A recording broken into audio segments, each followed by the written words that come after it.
Hello there. Well, this is a great way to bring in the new presidency of Donald Trump, isn't it? The Mayor of London, Sadiq Khan, has lashed out at Donald Trump, winning the 47th US presidency. What he said on his government webpage, so he puts out a statement and it says as follows: I know that many Londoners will be anxious about the outcome of the US presidential election. Many will be fearful about what it will mean for democracy and for women's rights, or how the result impacts the situation in the Middle East or the fate of Ukraine. Others will be worried about the future of NATO or tackling the climate crisis. All as if Donald Trump just walked into the White House or invaded it. No, Mr. Khan, he didn't. The people of the USA, that great nation, voted him in. Don't have a go at him. He just stood for election and was chosen. You are going right up the wrong path here, the London Mayor, you really are. And he put out on Twitter after that, so this is a subsequent statement to sort of back that up. And he said, an important reminder today for Londoners. Our city is and will always be for everyone. We will always be pro-women, pro-diversity, pro-climate and pro-human rights. These are some of the values that will continue to bind us together as Londoners. So, London is for everyone, including the Jews, obviously. Now, for his part, our esteemed Foreign Secretary David Lammy waded in as well, but in a different way, and I'm going to bring in Richard now so he can have his quick say on this. Well, I mean, David Lammy, he's got a bit of form there, hasn't he, with Donald Trump as well? But Sadiq Khan, apparently now Sadiq Khan has come out and said that there'll be a lot of Londoners who will be worried about effectively Trump coming into power. Okay, so all right then, maybe he's got a point. When you think about some of the people who are turning up on the streets protesting in London, yes, maybe some of them will be, but ooh, this feels a bit uncomfortable. Maybe we can't get away with this for much longer. You know, that's the way I'm looking at it. Well, there's quite a few demographics who will be quite unnerved by Donald Trump coming into power. And good. That's what I say, good. Well, because I'm afraid to say there's a lot of people in this country who are walking the streets, especially of London, who are, let's just say, not interested in the well-being of this country. And those people who are not exactly patriotic will be a little bit unnerved. Yes, that's my thoughts on this, my immediate thoughts. Well, it's quite funny that Owen Jones put out a tweet earlier today saying that he was back off to his, because he's over in America, that great lefty is over in America. And he said he was going back to his hotel, driven by a taxi driver who was a Muslim taxi driver who said he voted for Donald Trump. Yes, there you go. So not as if Donald Trump isn't appealing to a lot of people, including ethnic minorities. So if they're over here protesting against Donald Trump, they're not following the people in America, the US electorate, who get to have a say on who the US president is. They're not following them, are they? Anyway, David Lammy came out and said today on Twitter, I'm just going to read it to you. Congratulations to @RealDonaldTrump Trump on your victory. The UK has, stop it, Richard. The UK has no greater friend than the US, with the special relationship being cherished on both sides of the Atlantic for more than 80 years. We look forward to working with you and at JD Vance, that's the Vice President, obviously, in the years ahead. Now, I'm sorry, I've got to go straight back to what he tweeted back in September 2017, within living memory, when he was obviously his normal angry self back then and didn't have a Secretary of State position holding him back. And he said, read Daily Mail story today. Yes, if Trump comes to the UK, I will be out protesting on the streets. He is a racist KKK and Nazi sympathizer. And today he's had to sort of crawl away under his little rock and peep out and say, hi. Yeah, well, there we go. Funny if I said to you earlier, I bumped into a mutual friend of ours, Richard. How are you doing, Richard? And yes, bumped into him on the road, and he was saying that there are, and this is something I've heard about as well, is that there are people in America, Democrats, who actually they've been told that Donald Trump is Hitler. Okay. And some of these people actually believe it. Now, this is the mindset of the liberal left woke lunatics. There's only one way to describe it. I mean, it's not for no good reason that Elon Musk describes this woke mind virus. That's precisely what it is. This is something dangerous. It shouldn't be put down as just a little bit of a bit of a phase that people go through. I have seen firsthand what this woke mind virus can do to people, and it devastates people, devastates families, etc. So be very careful when we have people like David Lammy. Oh my goodness, I'm getting a bit lost here, because the sheer thought that man is our foreign secretary right now. Yeah, beggars belief, doesn't it? I'm just thrown by it. I'm completely thrown. I am lost for words, speechless. Over to you, Jeff, because I'm lost in that word. Anyway. Too much. Keir Starmer, that great lover of Donald Trump, he's also put out a statement saying, congratulations, President-elect @real Donald Trump, on your historic election victory. I look forward to working with you in the years ahead. And I'm afraid to say it's probably going to take years until Donald Trump has had enough apologies from these people. Why can't they just say, look, mate, sorry, but you are now the president, and we will work closely with you despite what I said about you in the past? I mean, it's got to this stage where people who want to play at being statesmen have not proved they're statesmen. They haven't proved their ability to be statesmen, have they, really? Just by slagging people off in the past.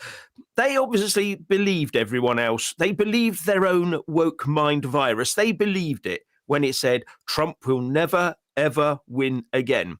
So they thought, we can just insult him with abandon. We can totally crap on him from a great height, and there's nothing he can do. He's either going to be in prison, or he's going to be cancelled, or he's going to be run out of town by all right-minded people and all the rest of it, so we can just tell him what we think.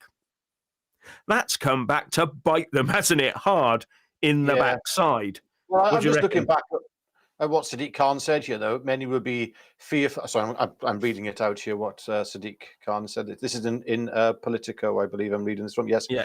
Many will be fearful about what it will mean for democracy and for women's rights, or how the result impacts the situation in the Middle East.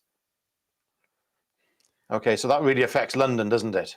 Oh, but it does, though, now. Yes. Oh, yes. Why does the Middle East? Why does the Middle East affect London so much? Let me think. Yeah. Or the fate of Ukraine. Others will be worried about the future of NATO or tackling climate crisis. Yes. This is just it's just like women's rights and all this. There's a lot of women who don't have rights, actually, in London right now, and I'm not going to specify why. But we all know why there's lots of women without rights in London. Yes, and why there are so many certain clinics in London as well. Look it up. Yeah. Absolutely. Yeah, anyway, Starmer did go on to say, as the closest of allies, we stand shoulder to shoulder in defense of our shared values of freedom, democracy and enterprise, from growth and security to innovation and tech. I know that the UK-US special relationship will continue to prosper on both sides of the Atlantic for years to come. And I take issue. Shared values. 1 minute they're telling us that he's a KKK member, with rotten Nazi sort of tendencies. And now Keir Starmer's saying we have shared values. I mean, what's going Yes. on there? Well, Shared values of freedom, the mind democracy. boggles there. Democracy means freedom of speech. You know, Well, unless of and course Keir Starmer's joined the KKK, there is that. yeah, you never know, do you? After all, the KKK was fully supported by the Democrats when it was in existence 100 years, or wherever it was years ago. It was their baby, not the Republicans. It was the Democratic Party's thing, the KKK. Look it up. This is why I always come back to that lunacy about the far right. Yeah, When they describe the far right, all I hear is far right. Yet, the prime example which they're always referring to, and Nazis, is the National Socialist German Workers' Party of exactly. Yeah, that's where the term comes from, Nazi. Yes, socialist is in the word Nazi. So yeah, and here we go. And as I said, this is what Keir Starmer said. You know, part of our shared values is from growth. Looking at his the latest budget that's just been announced, the only growth thing in there is the size of the state and the tax bill and the spending bill and everything else, and mainly the waste bill. That's where all this money is going to go on, down the waste pipe into other people's pockets. No, that's unfair, Jeff. I'm terribly sorry. There's other growth as well. There's growth in anti-Semitism. That's another thing. Yes. There's a growth in fear of ordinary people walking the streets in this country. Especially in London. Absolutely. There's a growth of fear of, sending your children to a play group even. There's definitely growth there, Mr. Khan and Mr. Lamy and Mr. Starmer. Yes, they all definitely. need to look at themselves. They're just one amorphous blob of a face of liberal leftism. Yeah. And then they're talking, he says, security. What security?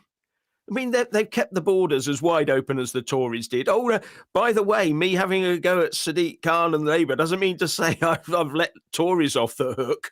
They were just as bad, but not quite as bad.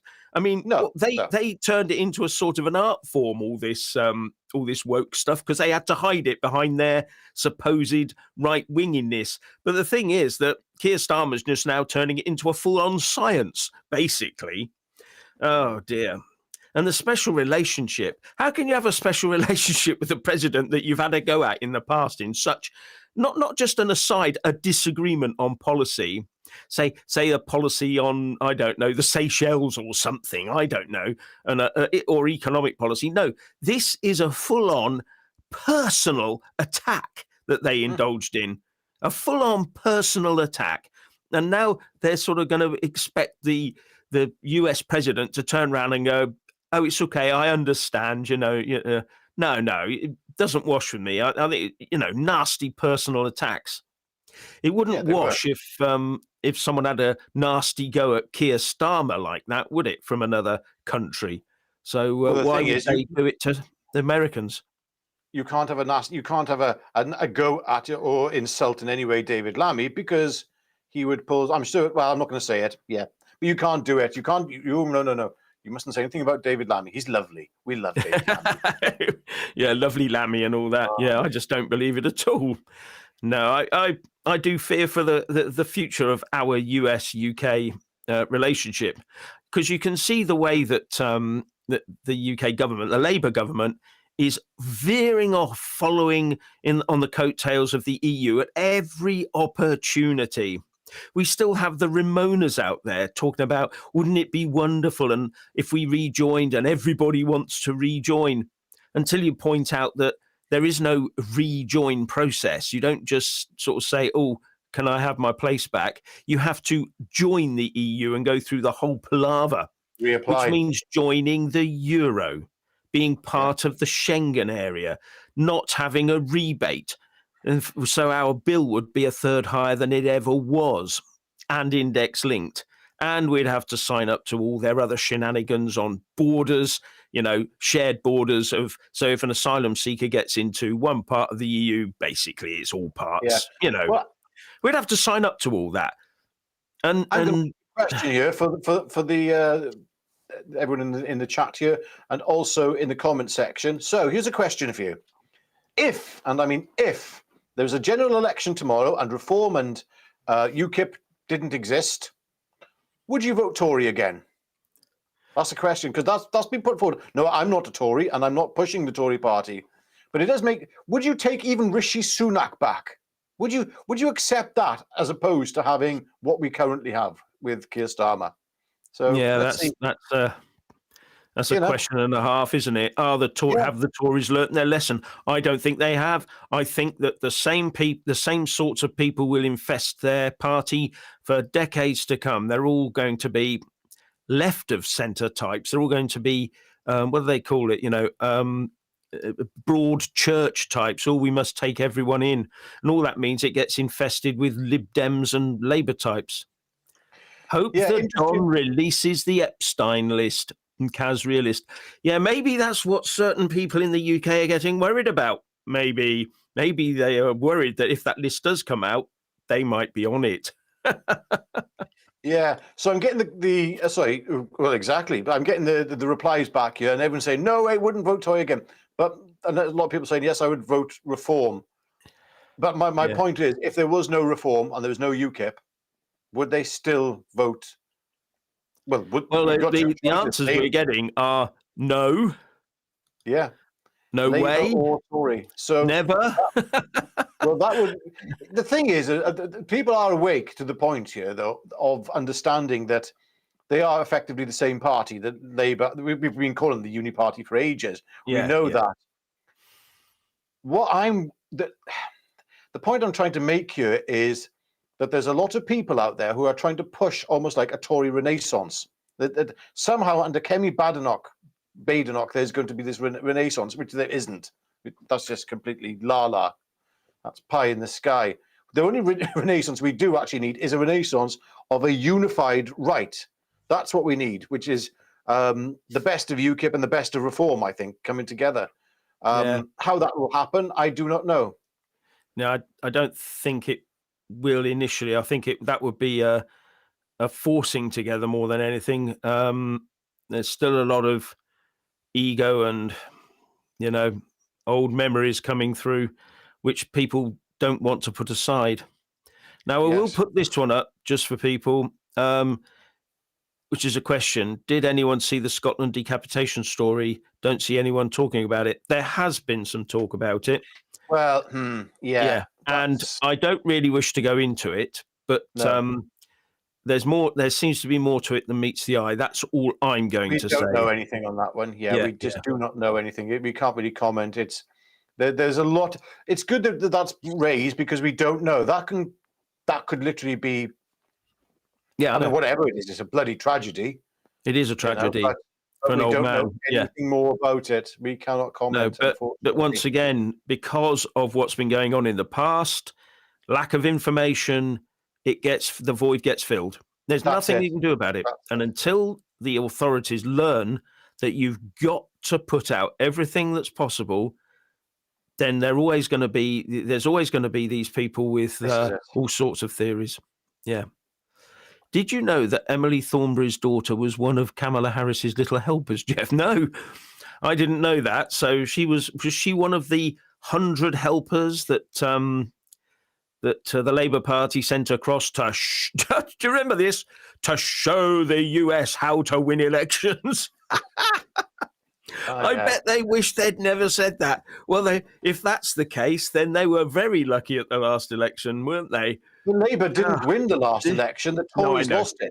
The Tories lost the last election. Yeah. The people said, no, we're not putting up with this. Reform didn't have enough time to galvanise itself. Farage was out of the picture. It was simply down to Tice, and that was never going to fully work. I mean, as far as I can see, Reform, the only thing we keep coming back to Reform. I don't be bashing Reform, but Ben Habib, please, Ben Habib, get him in there.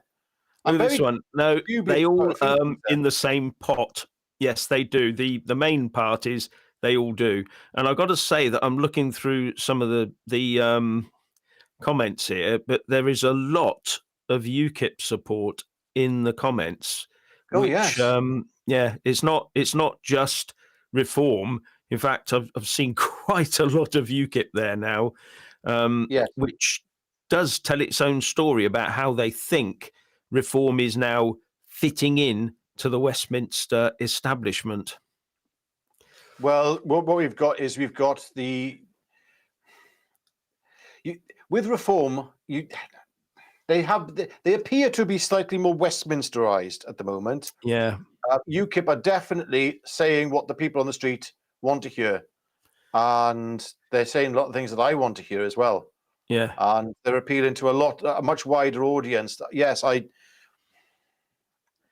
think we need to look at UKIP a little more carefully, and fingers crossed it'll emerge into something quite potentially that at least at the very least holds reform's feet to the fire. That says, okay, you've got to perform, because right now you're not representing the working people of this country by turning your back on the people who turned up at the United Kingdom march and all the supporters, not just of Tommy but of the United Kingdom. By doing that, they just distance themselves from the working man and man and woman. Well, that was always UKIP's task in the past, was to hold the Tories' feet to the fire. Yeah, they were, as soon as the Tories looked they were sliding, UKIP was out there making statements, coming out with policies, and half of those policies, at least half, got hoovered up by the Tories. And I should think that's probably happening now with Reform and UKIP, and even if it's just behind the scenes with preparations for things to happen in the future. So yeah, I think UKIP still has a really big role in all of this. Yeah. Yes, Khan, always good for a laugh, says Lee Enfield. Yes, absolutely. He's always out there. Oh, I forgot to mention, didn't I? Sadiq Khan's hatred of Trump goes back quite a way, doesn't it? When Trump had a go at him. And then what came out? The big blimp. Do you remember that? Yes. The nappy-dressed blimp of Donald Trump that they hung over London, and that's the sort of thing that first springs to their mind. Yes, but I think there was another blimp after that, wasn't there, of Sadiq Khan himself? So yes, yes. Quickly before this disappears, Civic Defence UK, thank you very much for your super chat. Khan's one-way ticket is waiting for him. Oh right, yeah, yeah. Here we go. UKIP all day seems to be the most right-wing party. Well, they're probably not the most right-wing party, because there are several others out there who are, but they are probably the most sort of on the right of the normal parties, as I would put it. But they're moving, as I said before, they're moving the Overton window. They're telling people, this you can now talk about this. Going back 2 years, if I'd done a video that said anything about immigration at all, other than it being a wonderful thing, if I'd done anything like that, it would be demonetized at least, because I wasn't following that lefty mantra. Now we're moving back to the middle ground where we can talk about it. And what we've now got to do is move it to a point where we say we are allowed to control our borders for our own national safety and the financial safety of the country as well. We've got to move that right onto the centre ground, and that's happening. And UKIP is pushing that hard by pushing that envelope really quite hard. So it really is important that we enable ourselves to talk about these things. The lefties just love to push the Overton window back the other way, where every single boat is a disaster. We must lay the ferries on from the French beaches to England, this sort of thing. That's what they want. We've got to move it back our way. Yeah, I think that, as we just said, that reform, I haven't given up on reform totally. I have to say, it is potential. They've got a few years to fix this. It might mean some major replacements in the hierarchy of that political party. But you've got Lee Anderson. He seems to be a good enough egg. And also, if Ben Habib could just go back in. I have my major doubts over Zia Youssef. I don't fully understand his role within that party. He has suddenly just been... Or the impact he's had. Yeah, or the impact he's had. But it's just like he's been forced upon. upon reform, and the membership, are like, oh, hi Zia, nice to meet you. Okay, and then when you listen to him speak, it's like, okay, he is very good at what he says, but doesn't resonate with me anymore. He's not Ben Habib, is he? No, Ben. You've met Ben Habib. From all accounts, what you've said, he's a lovely gentleman. Yes, and an honest and sincere gentleman, and he listens to people. He talks to people, which is brilliant. Yeah. Let us pray for Tommy, and maybe President Trump can help him. Maybe. Trouble is now that it's very difficult for Tommy, because I'm not sure where he stands with a prison record, even a civil one, and trying to travel to the US at all now. They don't the only people they let in are members of the royal family who have admitted taking certain substances, which is illegal. But I'm not sure about that. Maybe Richard could enlighten me on that one. I don't know. I mean, talking about praying for Tommy, that's something which we do over on my channel, which is called Miss the News, MISSED space news. There's one going to be going out at 7:00 tonight, where I'll be doing some prayers for Tommy Robinson, for our political prisoners, and for America. I'm doing a bit of a pray for America as well today. So but not excellent. plugging my channel too much, but there we go. Good plug. Go for it. Get it out there. And this is what does it even mean to be pro-climate? That is a really good question. When the sun's shining, I'm pro-climate. When it's wet and miserable, I'm not so pro-climate. I know that. Oh yeah. Oh, shut up, Richard. Shut up. Whenever we go outside to film anywhere, it's raining a little bit. Oh, this will get in the camera. I get worried. Do you know something, Richard? Put a plastic bag on it. Cameras don't work when they don't mix with electricity. It causes sparks and smoke and stuff. Fine. Yeah, and then we got no footage. But you don't care about that stuff, do you? Here's another one. UKIP all day long. Yeah. Oh, this is so true. The true Londoners have had to run away. Yes, it's becoming this whole thing, isn't it? That it doesn't represent, as far as I'm concerned, it does not represent the rest of the country as it is. It just doesn't. And it's got people wandering around in it with ill intent, and you see it on social media all the time, don't you? And Sadiq Khan calls that, what does he call it? What did he call it? An important reminder today, our city is and always will be for everyone. Well, that everyone also includes muggers, knife wielders, car thieves, watch thieves, gangsters, and all the rest of it. They're welcome. And in fact, the people with the watches, the cars and the motorbikes and the money are welcome in London too, for obvious reasons. Oh, dear. Great comment here by Tracy. I'm pro-webbed feet. Pro-webbed feet. Right, okay. Yeah. Oh, dear. I'd vote a shabby dog. Could do better than the current shower. Yeah, I think anybody could at the moment. What with the education shambles, the financial shambles, the foreign policy shambles. What have they got right so far? I think the only thing they've got right is they probably found the way to the Westminster bars and the Westminster restaurants. That's probably about it, as far as I can make out. Yeah, Trump won't forget the balloon with a nappy. Chickens coming home. I mean, it is pretty pathetic, really, isn't it? You could imagine what he must have been thinking at the time. He must have looked at us as if we're some sort of strange place. Maybe he still does now. I don't know. I'm just hoping we can repair all this. We do need to have the US as a friend. And we are one of the few people that are spending just over 2% of GDP on defense, which is all that Trump wants everyone to do as members of NATO, and we're one of them. They're actually, I think, our biggest trading partner as a country. So we do need to be nice to them, and they need to be nice to us. But it won't be helped with people like Lammy and Starmer and the rest of them. And I gather Wes Streeting hasn't been as polite towards Donald Trump as he could have been in the past either. Still, there you go. We've just got to get through these next couple of years. They're not going to be there forever.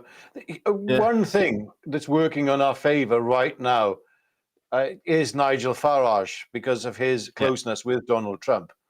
If it wasn't for that relationship, my goodness, what do you think? What do you think Trump would be thinking about Britain right now? Be saying, maybe I'll come back in a few years, but no, he'll have Trump. He'll have Nigel Farage in his ear right now, telling him, please don't give up on us. Come on, he is fighting the corner for Britain. Farage is, regardless of what he's said about Tommy, regardless of what they've said about the hierarchy of reform about the rest of us. We'll take that on the chin. We're big enough and we're ugly enough to take that. But thank goodness that Farage is there with the ear of. He's got the ear, hasn't he? Yeah. So he can whisper sweet nothings and all the rest of it, and try and keep him on side. If the Labour Party goes on as it is, I can see, despite their huge majority, them being forced to the country at some stage within the next, say, 3 years. On their current performance, and with the way that the markets are reacting to their policies, I can't see how they'll last much longer. I really can't. And if they do have to go to the country, then it might be Nigel Farage's moment. It might really be, because he's the only game in town at the moment with MPs in Westminster. Yeah, agreed. Something that can be built on. So you just have to bear that in mind. Yeah, look, if there's an election tomorrow, some of us are going to have to go, well, I'm not feeling very good about reform. My heart's in UKIP. But as I asked earlier, which is one of the reasons I asked the question, would you vote, if you were down to two choices, would you vote? And a lot of the people said they still wouldn't vote Tory. So, okay, but if you want this pure evil that we've got in government at the moment, where you have farmers taking their own lives, where you have political prisoners, where we're too frightened to say anything on social media. You've got grannies, after a few sherries maybe, who've ended up in prison because they said something stupid on Facebook and then immediately retracted it. If you want Starmer out and you don't want to go Tory, you have one choice left. When it comes to the ballot paper, we have to swallow our pride, say, okay, you might not want us, but you know what? We're going to vote reform. My heart's in UKIP, but it's a difficult one. But then again, I know. This is the conversations we need to be having. All of us need to be having these conversations right now about how we feel. Farage needs to listen to us. And that's the end of it. So we have from Dave, breaking news, loud wailing and uncontrollable sobbing heard from the lower reaches of the building housing LBC radio in London. Update, they have found the source. It was James O'Braindead. Yes, I heard about this one. I haven't actually seen the clip. I should go and watch it, shouldn't I? Just to see it. But I can totally imagine all these people having a go at Trump. Not the electorate in the US that brought him in. As I've said before, they voted for him. He didn't just walk in and say, hey, I'm now the 47th president. No, he had to go through a thing called a massive election first. He had to fight an election battle, and he's done it over the last year or so in front of the courts and all the rest of it, and he won. That's quite an achievement, actually. So people giving him a hard time are pointing at the wrong target. Oh, dear. Oh, there's a comment here. Sorry, I do like this because it's by Boudicca, however you pronounce it. I have heard, incidentally, that it is Boudicca, but I don't know. But anyway, the comment is, the woke are in retreat. Yes, they definitely are. They are definitely in retreat. This has gone too far, and people are seeing through this. It's like for how long have we been embarrassed to be? I mean, my generation definitely. We've been brainwashed into thinking that if you're patriotic, you're far right. You're far right. There's something wrong. Oh, you can't be. You know, I fell for that myself once for a very brief period in my early 20s.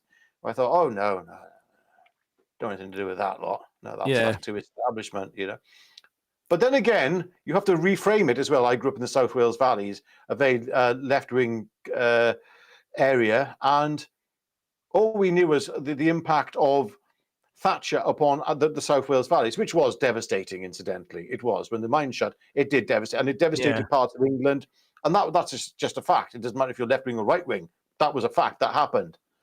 But my point here is you have to see that we've come to a point now where woke has gone too far, and we are waking up as a society.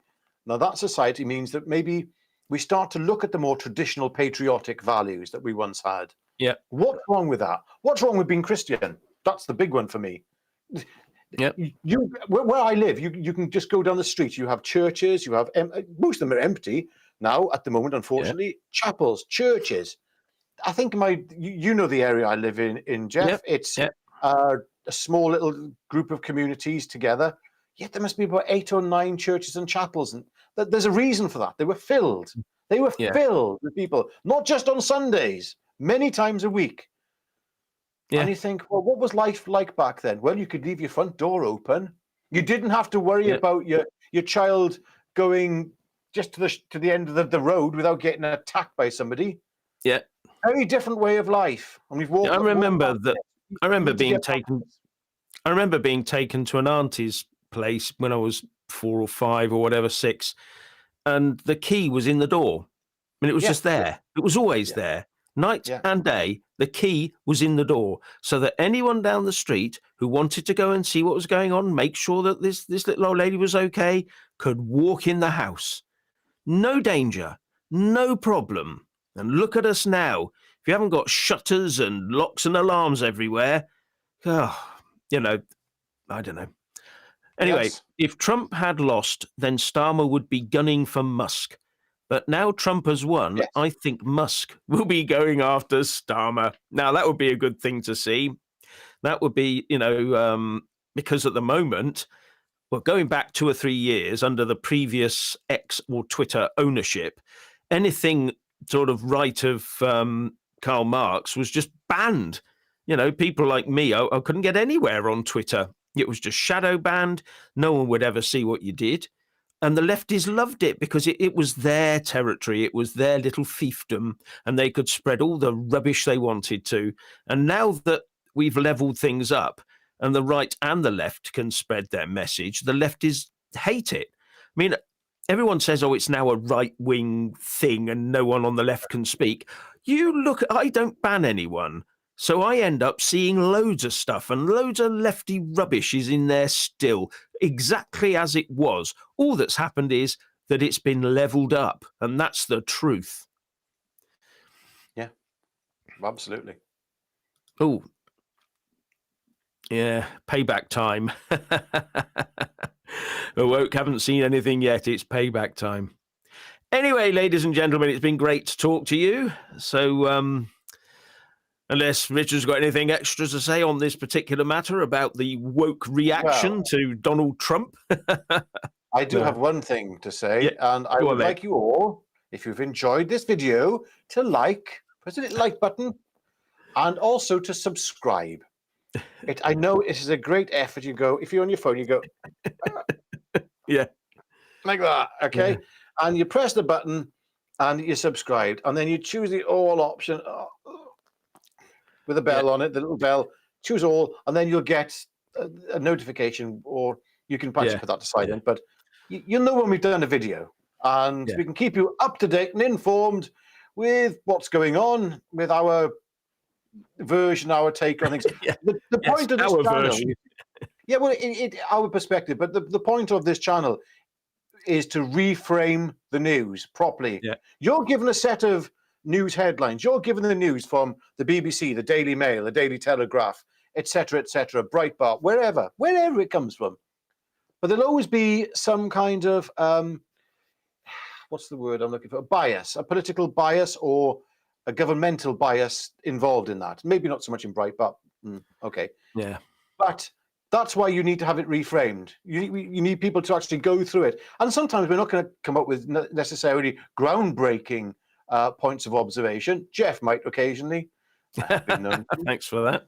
But Yeah. we do look at this because this is very important for you to understand that if you don't have the news reframed in front of you, then you're going to be questioning continuously your own thoughts on matters. Sometimes it's just a case of confirmation of what you've already thought and believed in, and that's one of our main things to do. Because you're not alone in questioning this world. You're not alone in thinking there's something bloody off here, because there is. Anyway, go on then, Jeff. Get us out of here. Yeah. So thank you very much for taking part and reacting and commenting. It's really nice to see. So it's from now on, it's goodbye from me. And it's goodbye from him. Goodbye.